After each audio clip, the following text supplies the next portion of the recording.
Bonjour, alors aujourd'hui je vais vous faire une vidéo sur voilà, la capsule minimaliste, les indispensables à la naissance d'un bébé, donc pour les premiers mois. Ensuite, chacun se fait son avis, mais voilà, à quoi on peut se limiter pour la naissance. Donc c'est mon avis, hein, vous pouvez avoir des avis divergents. Voilà.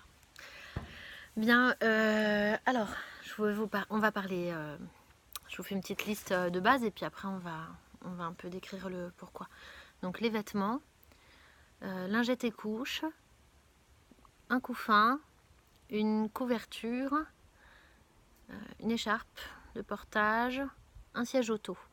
Et après on va parler un peu de transat, tapis d'éveil et puis qu'est-ce qu'on prévoit en cas d'allaitement ou voilà, pour les biberons. Alors, pour les vêtements, bien. Alors, les maternités préconisent, je sais plus, selon les maternités, 10, 20 body. Moi, je pense que 6 suffisent. Au début, il ne se salit pas du tout le bébé, donc on peut mettre plusieurs jours le même body et pas de catastrophe sanitaire. On peut très bien, voilà, ils ne sont pas sales. Il y a très rarement de débordement de couches, donc voilà, on peut se limiter à 6 body. On est large, on est large. En plus, dans les maternités, ils ne gardent plus que 2-3 jours, donc même en changeant tous les jours, on aurait du mal à... Voilà, donc 6 body, je dirais, allez, 2 pantalons. Je vous dis pour le minimum, hein. Après, si vous voulez plus, vous faites. Donc 6 body, 2 pantalons, et puis un ou deux gilets, un bonnet et une paire de chaussons. Moi, j'avais encore moins que ça parce que j'ai acheté des bodys spéciaux. C'est des bodys en laine finlandais. Donc dans les pays scandinaves, ils mettent plutôt de la laine pour tenir plus chaud quand il fait froid. C'est des bodys évolutifs qu'on met. Cette taille-là de body, donc la taille naissance, elle va jusqu'à 5 mois du bébé. Donc c'est intéressant, hein. Après, c'est des bodys qui sont plus chers que du coton tout simple qu'on trouve. Voilà. Là, un body, ça doit être, je crois, moi je les achetais à 35 € quand même pièce. Donc c'est cher, mais ça se revend très bien aussi. Et puis c'est évolutif et surtout ça m'a sauvé de plein de machines à laver. Je voulais pas passer mon temps à laver. Donc la laine a des vertus, notamment ça déperle sur la laine. Regarde, je vais vous montrer. Si on fait tomber quelque chose, ça déperle dessus. Voilà. Et vous voyez, ça reste en gouttelettes. Et donc, si on essuie tout de suite, c'est pas mouillé en fait. Voilà. Alors qu'un coton, je vous en ai ramené pour vous montrer. Un coton, c'est le bébé. Voilà. Là, vous voyez, j'ai presque rien mis. Et puis, en fait, il est déjà mouillé. En fait, ça s'imbibe instantanément sur le coton. Voilà, là. Je sais pas si vous voyez, mais en fait, c'est mouillé là. Hop. C'est mouillé. Voilà. Donc, l'intérêt de la laine, c'est ça, c'est que le bébé qui va bavouiller, là, il bavouille. Mais en fait, ça coule. Ça coule, ça coule dessus. Mais ça reste pas. Voilà, ça reste au-dessus, quoi. Bon, ça se mouille au bout d'un moment, hein. Si on met beaucoup d'eau, ça va se mouiller, mais en soi, voilà, ça évite que les taches persistent, que les odeurs restent aussi. En fait, du coup, voilà, ça prend ni les odeurs, ni les taches, ni les bavouilles. Donc moi, j'ai adoré ça, utiliser ça. Donc 3 suffisent. Voilà, ça se réutilise sans se laver entre-temps. On les laisse aérer. Si jamais il y a une odeur, on le laisse aérer. Et la laine a des propriétés de purification par l'air. Voilà. Donc ça thermorégule et ça se purifie tout seul par l'air. Donc c'est merveilleux. Et donc ça se lave tous les 1 mois et demi. Voilà, franchement, au tout début du bébé, on ne lave pas, hein. C'est vraiment quand il commence à régurgiter ou à se déplacer. Là, on lave un peu plus souvent quand même. Mais voilà. J'ai adoré. Il y a des pressions. Il y a double rangée de pression. Comme ça, on peut mettre en version grand et en version petit pour la naissance. Ensuite, là, il n'y a pas de couture. Donc, on peut réduire les manches pour la naissance. Et puis, quand le bébé grandit, on réagrandit les manches avec. Donc, c'est pour ça que c'est évolutif. Voilà. Vous voyez que ça fait pas tricot, hein. Ça fait vraiment tissage. C'est tissé d'ailleurs. parce que le fil est très fin, c'est du 100% mérinos. Voilà, donc une laine très douce, spéciale pour la peau du bébé. Donc on met ça à même la peau du bébé, il n'y a pas d'allergie ni rien. C'est vraiment, c'est doux comme un tissu, en fait, en coton. Vraiment, enfin moi je fais pas de différence. Je trouve pas que ça pique, ni au début ni après. Voilà. Pour les vêtements de base, Body s'est fait leur pantalon à mini month. Donc c'est la marque mini month. Donc, plusieurs mois en anglais. Mini month. Voilà, un pantalon. Donc vous voyez les petites jambes qu'on peut aussi retrousser. Hop, qu'on retrousse un peu comme voilà, on peut retrousser tout petit là pour la naissance. Et puis après on rallonge pareil. Et puis ça monte très haut parce que pour tenir chaud sur tout le ventre et ne pas serrer. Voilà. Donc et ces doubles couches là, ils n'ont pas froid aux pieds, hein. Ils n'ont pas froid aux jambes. On peut les emmener en plein hiver dehors, ça craint rien. Voilà, ça c'est pour la marque Minimons. Sinon, moi j'aime bien tout ce qui est tricoté. Voilà, donc là c'est un pantalon que j'ai tricoté. Pareil, je l'ai tricoté en circulaire, donc il n'y a pas de couture. Donc quand on retrousse, on voit rien. C'est génial. Voilà, et puis au fil de quand le bébé grandit, pas de souci. Comme c'est du point mousse, c'est hyper large. Voilà, et puis là c'est de la côte, mais ça ne serre pas le ventre. Donc voilà, ils sont bien dedans aussi. Ça c'est le modèle Smarty Pants de Drops. Voilà, c'est un modèle gratuit qu'on trouve sur internet. Donc je vous mettrai le lien aussi dans les commentaires. Pour les pantalons c'est bon. Ensuite les bonnets et chaussons. Donc moi je trouve que les bonnets et les chaussons du commerce sont toujours trop grands pour la naissance. Voilà, ça dure pas longtemps. Ça qui est difficile, c'est la taille naissance. Ça dure pas longtemps, je trouve, les produits du commerce. Donc, quand c'est tricoté, en fait, c'est plus lâche. Enfin, c'est plus élastique, je trouve. C'est bien. Voilà, ça pour une tricoteuse, ça prend une demi-heure à faire. Je pense à peine. Il y en a même qui doivent faire ça plus vite encore. C'est vraiment très simple à faire, même pour quelqu'un qui ne sait pas tricoter, c'est faisable. Donc voilà, ne pas hésiter à faire. Il y a des tutos bien sur YouTube pour les dimensions des nouveau-nés. Et les chaussons tricotés, moi je trouve que c'est mieux. Pareil, c'est thermorégulant. Il y a plein de bébés qui transpirent des pieds, donc là au moins ça laisse respirer quand même. Ce qui est bien, c'est la petite lanière pour serrer, parce que les bébés perdent beaucoup leurs chaussons et leurs chaussettes. Donc là, franchement, c'est le top, hein. Moi, j'en ai pas perdu un seul comme ça. Donc voilà, ce qu'il faut, c'est la lanière surtout. Et puis comme c'est du point mousse, en tricot, c'est extensible, donc on peut le mettre plus d'une semaine. On est très content parce qu'à la naissance, c'est rare d'avoir quelque chose qui dure. Bien.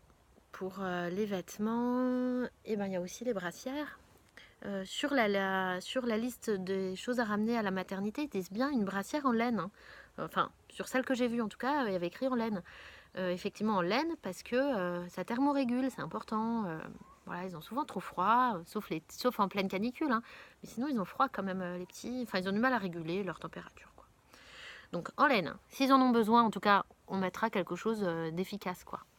Donc voilà, ça c'est quelque chose de tricoté. Sinon, Minimons, ils sont aussi une taille. C'est un peu grand, moi je trouve, pour la naissance, hein. Franchement, ça sert à rien de prendre ça dans sa valise. Enfin, si vous n'avez pas autre chose, c'est bien, mais je le trouve un peu grand quand même pour la naissance, la marque Minimons, même si c'est pour les nouveau-nés. Voilà, il y a un petit col pour pas qu'ils aient froid au cou, donc c'est pas mal. Moi j'aime bien ce côté-là. Voilà. Et pareil, on peut retrousser les manches et un petit bouton pour agrandir ensuite. Enfin, voilà. Et pour la fin des vêtements, ça c'est dans l'histoire des couvertures. Et en fait, moi j'ai fait ça. Bon, c'est un petit plus, mais je trouve ça génial. Et voilà, toutes les puéricultrices ont adoré à la maternité. C'est une chaussette d'emmaillotage ou un cocon d'emmaillotage. Donc c'est voilà. En fait, ça se tricote comme un bonnet. Un peu, mais plus long, quoi. Plus long, plus gros. On en trouve sur internet des tutos. On met le bébé dedans et puis il se love dedans comme ça. Il se love dedans comme ça. Je vous mettrai une petite photo. Tiens, vous trouverez ça mignon, je pense. Il se love dedans, c'est assez élastique, donc en fait ça le contient. Il est contenu. Ses pieds dedans sont comme dans notre ventre en fait, un peu tout embirlificoté comme ça. Je pense que c'est rassurant pour eux comme position. C'est une position fétale, en tout cas. Mais ça a assez d'élasticité comme quand ils étaient dans notre ventre pour pouvoir bouger. Donc ils peuvent bouger là-dedans. Et voilà, c'est assez rassurant comme univers. Petite chaussette d'emmaillotage. Pareil, tout en laine pour laisser respirer. Hein. Voilà.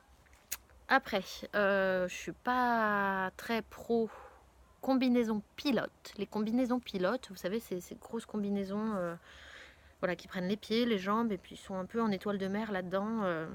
Enfin, je trouve que c'est un bon outil, mais peut-être pas pour les premiers mois, sauf si on reste 2 heures dehors en plein hiver avec un nourrisson, pourquoi pas.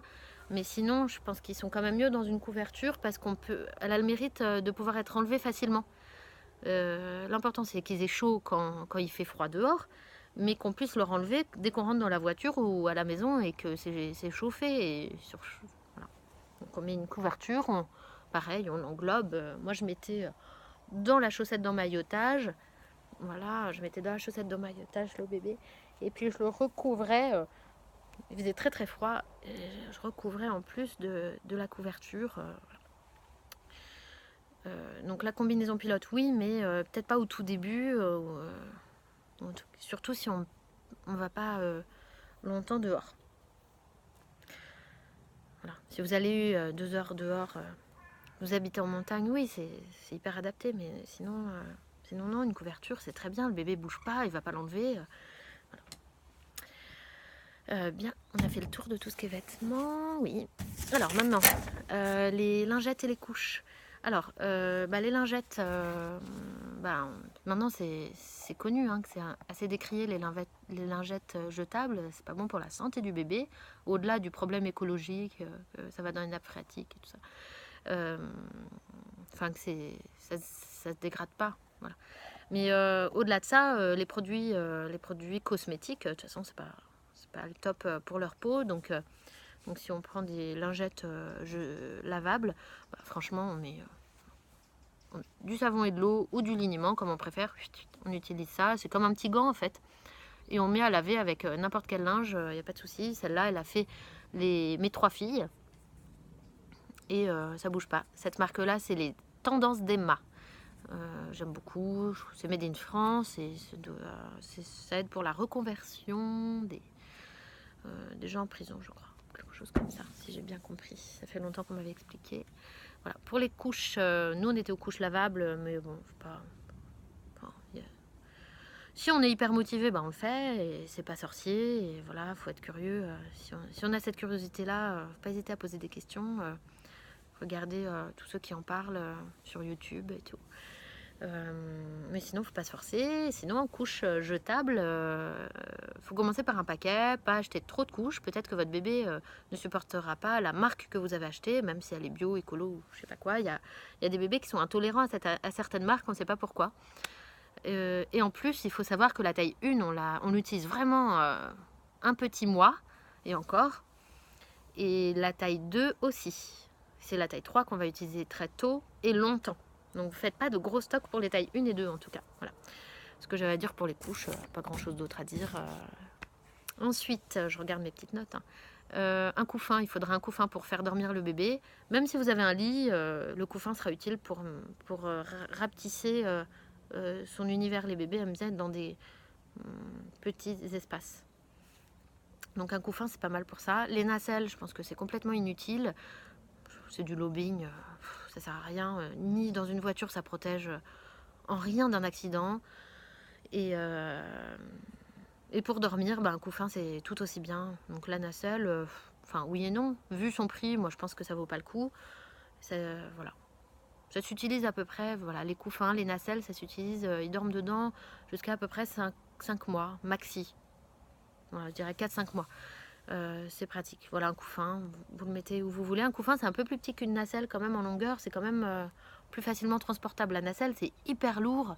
Enfin, la nacelle, vous savez, c'est le couffin rigide qu'on met sur une poussette. Et voilà, moi, j'adhère pas. Je trouve ça hyper lourd.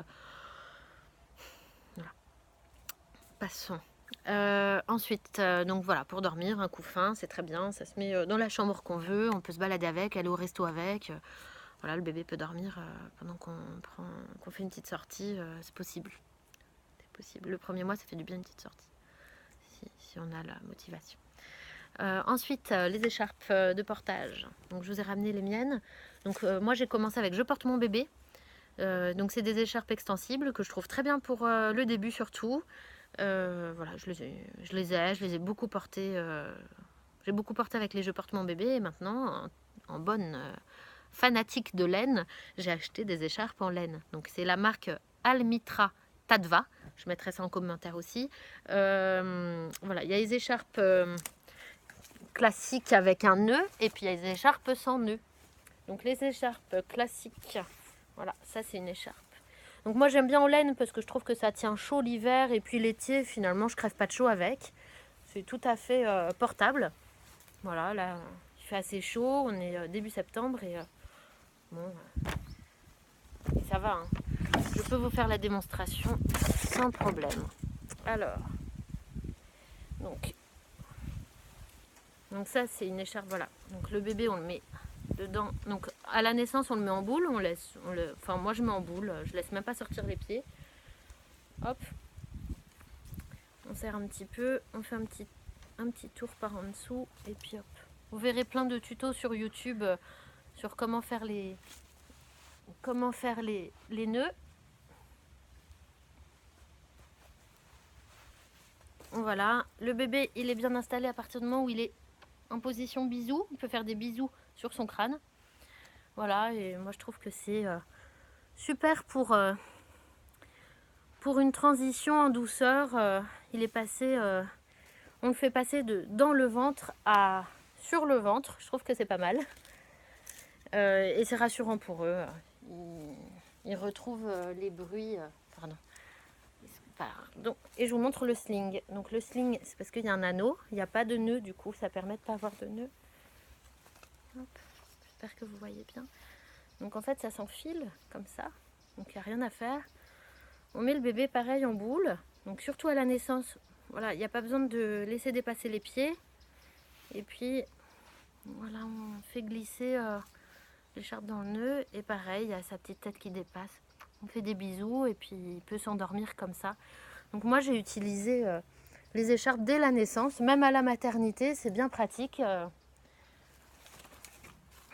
L'autre intérêt que d'être rassurant pour le bébé, vraiment tous les bébés adorent, hein. Les puéricultrices à la maternité, enfin, moi je les ai vues utiliser des écharpes à la nurserie pour calmer les bébés. Enfin, voilà, c'est comme ça quoi. Enfin bon, si vous n'êtes pas à écharpe de portage, bah, ça se comprend, mais il y a des porte-bébés aussi. Je pense que les écharpes c'est quand même bien parce que ils sont à même la peau, on les habille moins.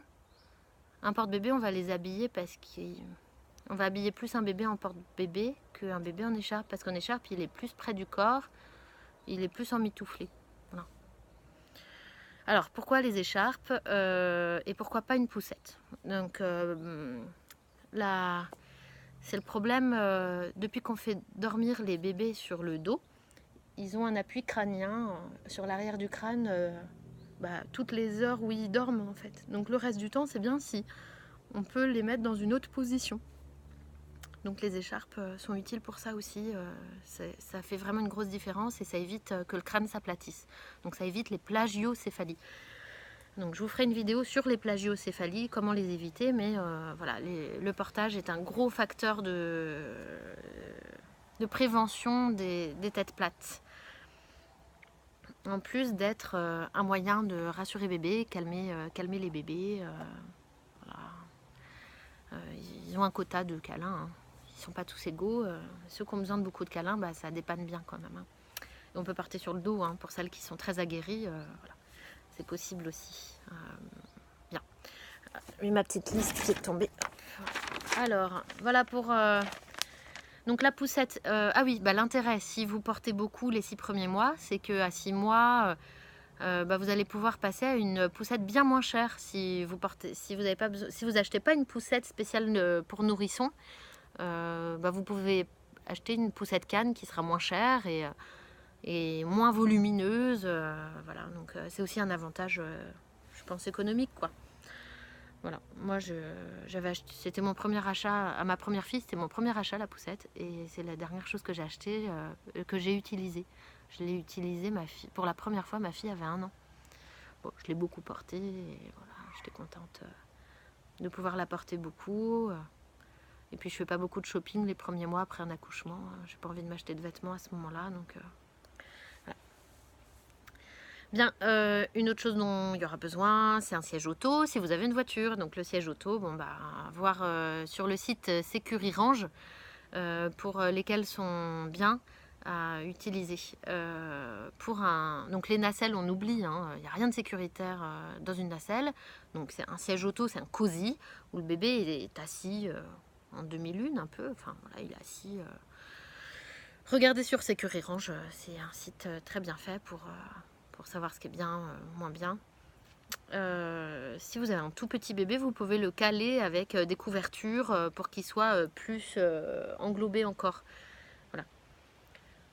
Bien. Bon, donc on a fait le tour. Les vêtements, les lingettes et couches, le couffin, la couverture, les écharpes de portage, le siège auto. Après, on peut avoir un transat. Alors le transat, c'est le même problème que pour la poussette. C'est l'appui derrière le crâne.